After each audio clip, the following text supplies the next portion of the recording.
राधे राधे दोस्तों, आपका स्वागत है आपके चैनल जिसका नाम है भारत की कहानी।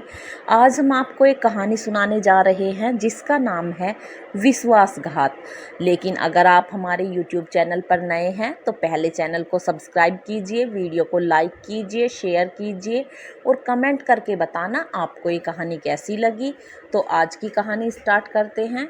मनोरमा, मनोरमा कहाँ हो भाई? धर्मवीर ने अपनी पत्नी को पुकारते हुए कहा। अभी आती हूँ जी, जरा भी सांस तो ले लिया करो, बस पुकारते ही जा रहे हो। और तुम ऐसे बेवक्त कैसे आ धमके? मनोरमा बोली। सांसें तो हमारी आपको देखकर बंद हो जाती हैं श्रीमती जी, धर्मवीर बोला। देखो जी, मैं मजाक के मूड में बिल्कुल भी नहीं हूँ। अभी बहुत सारे काम पड़े हैं मुझे। जो बोलना है जल्दी बोलो, मनोरमा बोली। मैं तो ये कह रहा था कि आज बहुत बड़ा कॉन्ट्रैक्ट मिला है। अगर वो सही समय पर पूरा हो गया तो हम लोगों के वारे के न्यारे हो जाएंगे, धर्मवीर बोला। अच्छा, भगवान आपको यूं ही आगे बढ़ाए। आप दिन दूनी रात चौगनी तरक्की करो। मैं पहले भगवान के पास माथा टेक आऊं, फिर आपसे बात करती हूँ, मनोरमा बोली। तुम भी क्या घड़ी घड़ी भगवान को परेशान करती रहती हो, धर्मवीर बोला। ना जी, मैं उन्हें परेशान नहीं करती।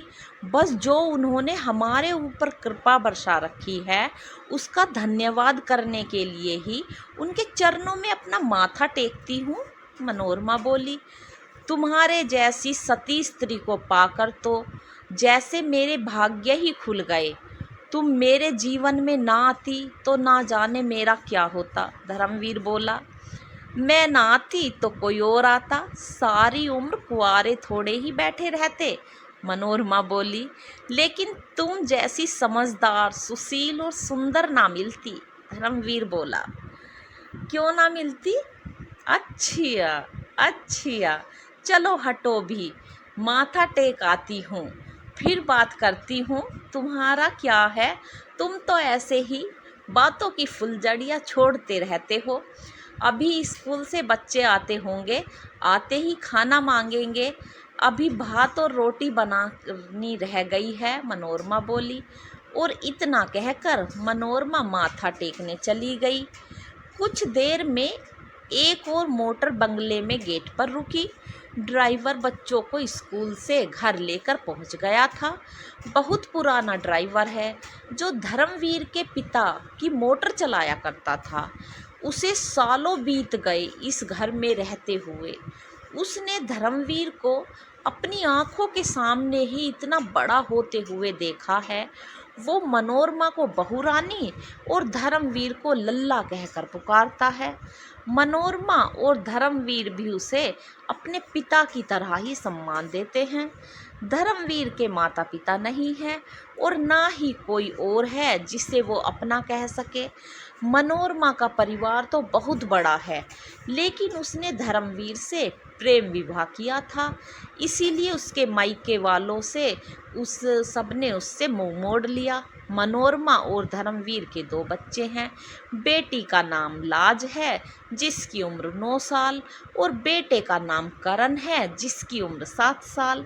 ऐसे ही मनोरमा और धर्मवीर साहे की जिंदगी चल रही है। वो दोनों हमेशा ही कोई ना कोई दान पुण्य का काम करते रहते हैं। गरीबों को खाना खिलाना तथा अनाथालय में दान करते रहते हैं। धर्मवीर के पिता शिवमंगल साहे ने बहुत मेहनत करके बहुत बड़ा व्यापार खड़ा कर दिया है, जिसे अब धर्मवीर साहे संभालता है। दवाइयों की एजेंसीज हैं और कुछ कपड़ों के मिल हैं। शहर से बाहर काफ़ी खेत हैं जहां धर्मवीर ने एक फार्म हाउस बना रखा है। उसकी देखभाल के लिए कुछ नौकर रख रखे हैं। जब कभी धर्मवीर का मन शहर से ऊब जाता है तो वह वहाँ जाकर अपने परिवार के संग छुट्टियाँ मनाने चला जाता है। उसका फार्म हाउस है भी बहुत ही सुंदर जगह। खेतों के किनारे बड़ी और गहरी नहर भी बहती है, जिससे फार्म हाउस की सुंदरता देखते ही बनती है। धर्मवीर और मनोरमा को किसी चीज़ की कमी नहीं। बच्चे कॉन्वेंट स्कूल में पढ़ते हैं। जब बिल्कुल सब मज़े से चल रहा है, उनका जीवन बहुत ही खुशहाल है। तभी अनवर, जो कि उनके पुराने और बुज़ुर्ग ड्राइवर का नाम है, वो बोला, लीजिए बहुरानी, मैं बच्चों को स्कूल से ले आया। तभी धर्मवीर बाहर आकर बोला, तुम लोग स्कूल से आ गए बच्चों, कैसा रहा आज का दिन? पापा, बहुत ही बढ़िया था। मुझे मैडम ने पोयम सुनाने के लिए कहा तो मैंने बिना रुके एक ही सांस में सुना दी। फिर मैडम ने मुझे चॉकलेट दी। लाज चहकते हुए बोली, और तुम साहबजादे आज स्कूल में कौन सा कारनामा करके आए हो जो तुम्हारे चेहरे पर 12 बज रहे हैं? धर्मवीर ने छोटे बेटे करण से पूछा। पापा, इसका तो रोज का ही काम है। आज फिर इसने एक बच्चे को बेंच पे धक्का दे दिया और उसके पेट में घुसे मार मार कर उसे अधमरा कर दिया। फिर क्या था, सर ने 50 उठक बैठक लगवाए, तब से मुंह फुलाए हुए है। लाज बोली, दीदी तुम अपना देखो, मेरी चिंता मत करो वरना। बिगड़ते हुए बोला करण। करण बेटा, वो तुम्हारी बड़ी दीदी है, उससे ऐसे बात नहीं करते, अनवर चाचा बोले। आपको कुछ नहीं पता अनवर चाचा, ये ऐसे ही मेरी शिकायत लगाती रहती है। कितनी बार कहा तुमसे, अनवर चाचा को दादाजी कहकर पुकारा करो। अंदर से मनोरमा आती हुई बोली, माँ, तुम भी इन्हें अनवर चाचा कहती हो और पापा भी अनवर चाचा कहते हैं, तो हम लोगों को क्यों मना करती हो? लाज ने पूछा। वो इसीलिए कि ये तुम्हारे दादा की उम्र के हैं, मनोरमा ने जवाब दिया। अब ये हम उम्र क्या होता है? करण ने पूछा। रहने दो बहुरानी, इन दोनों के साथ मत्थापच्ची करना नामुमकिन है। इन दोनों को अंदर ले जाकर खाना वाना खिलाइए, अनवर बोला। जी आप सही कहते हैं, चलो तुम दोनों भीतर चलो, और अनवर चाचा, मैं आपका खाना लेकर भी अभी सर्वेंट क्वार्टर में आती हूँ, मनोरमा ने कहा।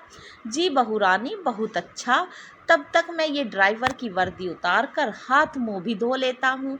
और इतना कहकर अनवर चाचा चले गए।